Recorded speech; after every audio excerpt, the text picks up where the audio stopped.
तो स्टूडेंट्स, मैं सुरेखा सिंह। बच्चों, आपने अपने पाठ्य पुस्तक से इब्राहिम गारदी नामक पाठ का पहला वीडियो देखा ही होगा।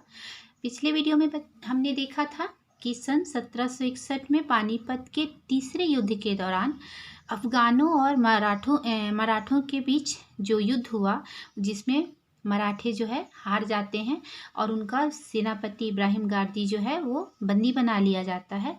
इब्राहिम गारदी के बंदी होने का की खबर जब अफगानों के सरदार अहमद शाह अब्दाली के पास पहुंचती है, तो वह उसे अपने सामने प्रस्तुत होने का आदेश देता है।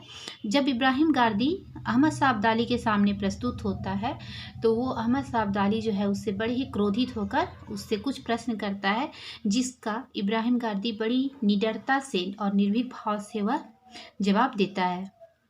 यहाँ पर हम देखें, आगे इस वीडियो में हम यह देखेंगे कि इब्राहिम गारदी के जो जवाब थे उससे अहमद शाह अब्दाली किस तरह उसके साथ व्यवहार करता है और इब्राहिम गारदी के साथ क्या होता है।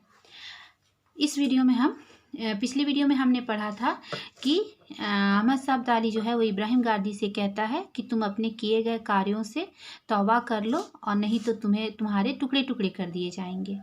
लेकिन इब्राहिम गारदी जो है बड़ी ही निडरता के साथ कहता है कि आप मेरे टुकड़े टुकड़े कर सकते हो, लेकिन मेरे शरीर के टुकड़े हो जाने से मेरे रूह के टुकड़े तो नहीं होंगे। यहाँ तक हमने पढ़ा था। इस वीडियो में हम उसके आगे देखेंगे। घायल इब्राहिम के ठंडे स्वर से अहमद शाह की क्रूरता कुछ कम हुई। जब इब्राहिम गारदी जो है जो बहुत अधिक घायल था और उसके बहुत अधिक घायल हो जाने के कारण जो है उसकी आवाज़ भी थोड़ी सी कमज़ोर हो गई थी। उसके कारण जब उसका जो स्वर है थोड़ा कमज़ोर महसूस होता है जहाँ अहमद शाह अब्दाली को, तो उसकी क्रूरता का अर्थ होता है निर्दयता, जिसके अंदर दया ना हो, क्रूर कहते हैं, और निर्दयता की भावना को हम क्रूरता कहते हैं। क्रूरता जो है कुछ हद तक कम हुई। एक क्षण सोचने के बाद बोला, अच्छा, हम तुमको तौबा करने के लिए वक्त देते हैं। तौबा कर लो तो हम तुमको छोड़ देंगे, अपनी फ़ौज में नौकरी भी देंगे। तुम फिरंगी तरीके पर कुछ दस्ते तैयार करना। अहमद शाह अब्दाली जो है वो इब्राहिम गारदी को कहता है कि ठीक है, हम तुमको तौबा करने के लिए अर्थात तुम्हें अपने गुनाहों की माफ़ी मांगने के लिए वक्त देते हैं। तुम तौबा कर लो तो हम तुम्हें अपनी सेना में नौकरी दे देंगे। और तुम जिस तरह अंग्रेजी सेना होती है, फिरंगी का अर्थ मैंने आपको बताया था कि फिरंगी अंग्रेज़ों को कहा जाता था, तो जिस तरह तुम अंग्रेजी तरीके से, जिस तरह अंग्रेज़ों की सेना जो है होती है, उस तरीके से तुम कुछ दस्ते जो है तैयार करना सैनिकों की। कराह को दबाते हुए इब्राहिम के होठों पर झीनी हंसी आई। अहमद शाह की उस खिलवाड़ को इब्राहिम समाप्त करना चाहता था। उसने कहा, अगर छूट जाऊं तो पूना में ही फिर पलटने तैयार करूं और फिर इसी पानीपत के मैदान में उन अरमानों को निकालूं जिनको निकाल ना पाया और जो मेरे सीने में धधक रहे हैं। अहमद शाह अब्दाली के इस प्रस्ताव पर जो इब्राहिम गारदी जो बहुत अधिक घायल था, जो दर्द के कारण कराह रहा था, उसने अपने कराह को दबाते हुए, अपने उस दर्द को दबाते हुए उसके होठों पर एक हल्की सी हंसी आई और उसने कहा कि अगर मैं छूट जाऊंगा, तुम्हारी गिरफ्त से आज़ाद हो जाऊंगा, तो मैं फिर से पूना जाऊंगा, जहाँ पे मराठों की राजधानी थी, वहाँ जाऊंगा और वहाँ पर फिर से सेना तैयार करूंगा और इसी पानीपत के मैदान में फिर मैं वो कार्य करूंगा जिन्हें मैं इस बार नहीं कर पाया हूँ। अब समझ में आ गया तुम असल में बुत परस्त हो। अहमद शाह अब्दाली बहुत अधिक क्रोधित हो जाता है और कहता है, अब मुझे समझ में आ गया कि तुम असल में बूत परस्त हो। परस्त का अर्थ होता है मूर्ति पूजक। बूत का अर्थ होता है मूर्ति और परस्त का अर्थ होता है उसकी पूजा करने वाले। आप लोग जानते हैं कि जिस तरह हिंदू धर्म में मूर्ति पूजा की जाती है, पर इस्लाम में मूर्ति पूजा की मनाही है।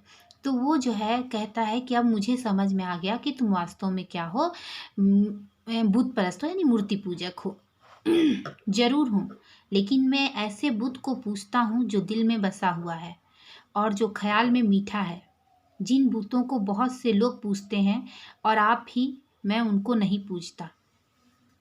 यहाँ पर फिर इब्राहिम गारदी कहता है कि जी मैं हूँ, मैं मूर्ति, बुत का अर्थ होता है मूर्ति, मैं मूर्ति को पूजता हूँ, ऐसी मूर्ति जो मेरे दिल में बसी है और जिसका जो है ख्याल, जिसका जो ख्याल ही क्या है, बहुत मीठा है। अर्थात मैं ऐसे भगवान, ऐसे खुदा को पूजता हूँ, ऐसे खुदा की इबादत करता हूँ जो मेरे मन में, मैंने जो उनकी बुत बना रखी है, जो मूर्ति बना रखी है, उसे मैं पूजता हूँ। जिन बुतों को बहुत लोग पूजते हैं और आप भी पूजते हैं, उन्हें मैं नहीं पूजता। अर्थात जिन बुतों यहाँ पे कहते हैं कि ऐसे लोगों की पूजा, ऐसे लोगों की पूजा जो आप करते, बहुत से लोग करते हैं और आप करते हैं, मैं उनके नहीं करता, मैं उनकी गुलामी नहीं करता।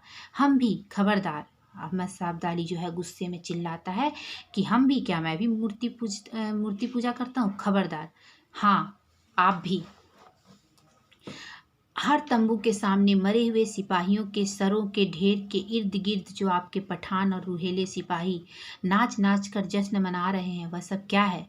क्या वह बुत परस्ती नहीं है? अब इस पे इब्राहिम गारदी जो कहता है कि हाँ, बुत की तो पूजा आप भी करते हैं। क्यों? जो तंबुओं के सामने मरे हुए सिपाहियों के सरों के ढेर जो हैं, जो आपके और उसके आसपास जो आपके सिपाही जो नाच नाच कर जश्न मना रहे हैं, वह क्या है? वह बुत परस्ती ही तो है।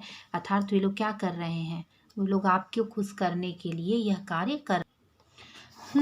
तुम बदजुबान भी हो, तुम्हारा भी वही हाल किया जाएगा जो तुम्हारे सदाशिवराव भाऊ का हुआ।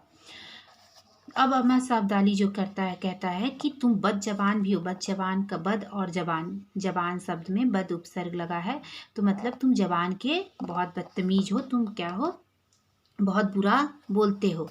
तो तुम्हारा भी मैं वही हाल करूँगा जो तुम्हारे सदाशिवराव भाऊ का हुआ है। सदाशिवराव भाऊ जो है वो मराठों के राजकुमार थे, युवराज थे। उन्होंने क्या किया था, पानीपत के युद्ध में उन्होंने वीर गति को प्राप्त किया था। तो उसको उन्होंने कहा कि तुम्हारा भी मैं वही हाल करूँगा जो तुम्हारे सदाशिवराव भाऊ का हुआ है। चकित इब्राहिम के मुँह से निकल पड़ा, क्यों, उनका क्या हुआ? उत्तर मिला, मार दिया गया, सर काट लिया गया। उफ! घायल इब्राहिम ने दोनों हाथों से सर थाम कर कहा। अब्दाली को उसकी पीड़ा रुची। सदाशिवराव के मरने का जो समाचार है, उसको सुनकर इब्राहिम गारदी जो है वो बहुत अधिक दुखी होता है और उसके मुख से उफ निकल जाता है। और अब्दाली को उसका जो यह दर्द है वो बहुत अच्छा लगता है और वह बोलता है, तुम लोगों का खूबसूरत छोकरा विश्वास राव मारा गया। विश्वास राव जो था वो मराठों का बहुत ही कम उम्र का राजकुमार था, जो कि उसमें उसी पानीपत के युद्ध में क्या हुआ था, मारा गया था। इब्राहिम की बुझती आंखों के सामने और भी अंधेरा छा गया। उसने कुपित स्वर में कहा, विश्वास राव, मेरे मुल्क का ताज, मेरे सिपाहियों के हौसलों का ताज। उफ! अब क्या है कि जब इब्राहिम गारदी जो है वो विश्वास राव के मरने की जब समाचार सुनता है तो वो जो है और अधिक दुखी हो जाता है और बहुत ही गुस्से भरे स्वर, कुपित का अर्थ होता है गुस्से में, गुस्से भरे स्वर में कहता है, विश्वास राव, मेरे मुल्क का ताज, मेरे सिपाहियों के हौसलों का ताज। उफ! इब्राहिम गिर पड़ा। अहमद शाह उसके तड़पने पर प्रसन्न था। उसकी निर्ममता ने सोचा, शहीदी को जीत लिया। अहमद शाह जो अब्दाली था वो इब्राहिम गारदी के इस तड़पने पर, इस दुखी होने पर बहुत अधिक प्रसन्न होता है। बोलता है, अब जो है मैंने इसके जो इसने बलिदान दिया, उस पर मैंने विजय पा ली है। अब मैं इसे दुखी कर सकता हूँ। इब्राहिम जरा सा उठकर भरभराते हुए स्वर में बोला, पानी। अब्दाली कड़का, पहले तौबा करें वे लोग जो कैदियों, घायलों, निहत्थों का कत्ल करते हैं। इब्राहिम गारदी जो है पानी मांगता है, लेकिन अहमद शाह अब्दाली जो है जो उसे पानी देने से पहले कहता है कि पहले तू माफ़ी मांग, तब मैं पानी दूंगा। लेकिन इब्राहिम गारदी जो है वो साफ मना कर देता है और कहता है कि वे लोग तौबा करें, वे लोग माफ़ी मांगे जो कैदी, घायल और निहत्थों का क्या करते हैं, कत्ल करते हैं। निहत्थों का अर्थ होता है बिना किसी हथियार के जो रहता है, निशस्त्र जिसे कहते हैं, उसे हम निहत्थे कहते हैं। अब्दाली से नहीं सहा गया, इब्राहिम भी नहीं सह पा रहा था। अब्दाली ने उसके टुकड़े टुकड़े करके वध करने की आज्ञा दी। एक अंक कटने पर इब्राहिम की चीख में से निकला, मेरे ईमान पर पहली नियाज। जैसे ही अहमद अब्दाली ने इब्राहिम गारदी को मारने के, टुकड़े करने के आदेश दिए। और जब उनके सैनिक जो है इब्राहिम गारदी को काटने लगते हैं तो इब्राहिम गारदी जो है एक अंक कटने पर चिल्लाता है, मेरे ईमान पर पहली नियाज, अर्थात क्या है, दूसरे पर छीड़ स्वर में निकला, हम हिंदू मुसलमानों की मिट्टी से ऐसे सुरमा पैदा होंगे जो वहशियों और जालिमों का नामो निशान मिटा देंगे। जब दूसरा वार इब्राहिम पर होता है तो इब्राहिम गारदी के मुख से बहुत ही कमज़ोर आवाज़ में कमज़ोर स्वर निकलता है कि हम हिंदू मुसलमानों की इस मिट्टी से, हम जो हिंदू मुसलमानों की जो संस्कृति है उस मिट्टी से ऐसे वीर पैदा होंगे जो तुम जैसे वहशियों और जालिमों का क्या कर देंगे, नाम निशान मिटा देंगे। और फिर अंत में मराठों के सेनापति इब्राहिम खान गारदी के मुंह से केवल एक शब्द निकला, और अंत में सेनापति जो है उनके मुंह से केवल एक ही शब्द निकलता है, अल्लाह। तो बच्चों, ये तो थी मराठों के वीर सेनापति इब्राहिम गारदी की कहानी। आशा करती हूँ कि आपको पसंद आई होगी। धन्यवाद।